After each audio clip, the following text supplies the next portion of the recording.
Bei Carnitas Tacos kannst du ruhig 1 Kilo Schmalz pro Kilo Fleisch reinkippen. Und wenn dir das zu wild ist, kannst du einfach weniger Schmalz nehmen. Aber mal ehrlich, wenn schon, denn schon. Also gönn dir. Fürs Fleisch nehme ich gerne Schweineschulter oder Nacken. Gern mit Knochen, denn beim langen Schmoren löst sich das Kollagen und macht alles unfassbar zart. Schweinebauch geht auch super. Und wenn du auf Schwarte stehst, dann schneid sie vorher ein, damit sie später schön mitbrät.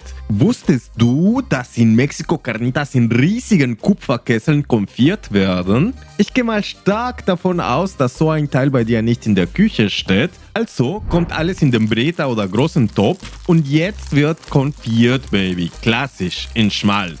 Zuerst drehen wir die Hitze hoch und sobald das Fleisch goldbraun ist und Farbe bekommt, drehen wir sie etwas runter und fügen die Aromen hinzu. Eine große halbierte Zwiebel,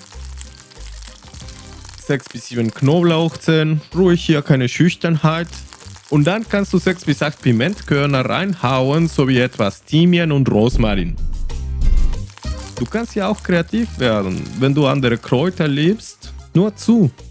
Jetzt kommt das Wir. Hell, dunkel, egal. Hauptsache, es gefällt deinem Gaumen. Etwa ein halber Liter.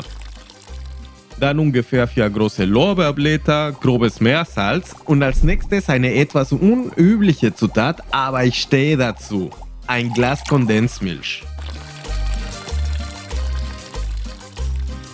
Dazu kommt noch eine Zimtstange, aber Achtung, wenn du nur Pulver hast, nimm stattdessen einen halben Teelöffel und gib ihn erst in den letzten 30 Minuten dazu, sonst wird's zu bitter. Jetzt Wasser dazu, bis das Fleisch komplett bedeckt ist und dann der Saft von 2 Orangen. Klingt fancy, ist aber einfach genial. Die Fructose karamellisiert später beim Reduzieren der Flüssigkeit und verleiht dem Fleisch diesen leicht gerösteten, fast süchtig machenden Geschmack.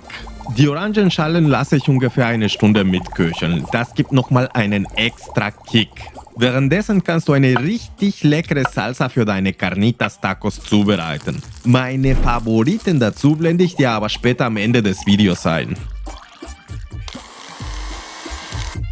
Nach etwa einer Stunde fliegen die Orangenschalen raus und wir lassen alles weiter köcheln.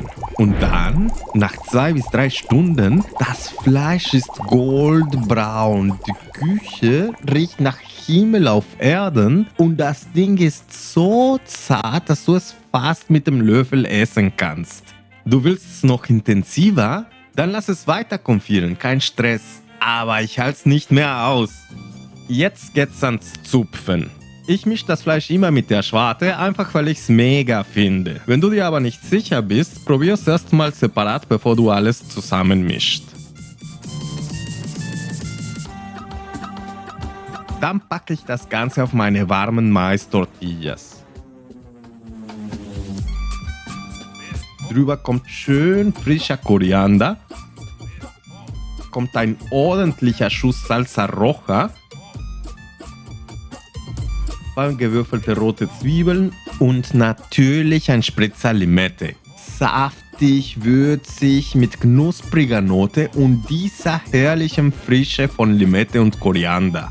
Aber wenn du deine Carnitas wirklich aufs nächste Level heben willst, brauchst du die richtigen Salsas. Und genau hier rechts findest du das Video dazu.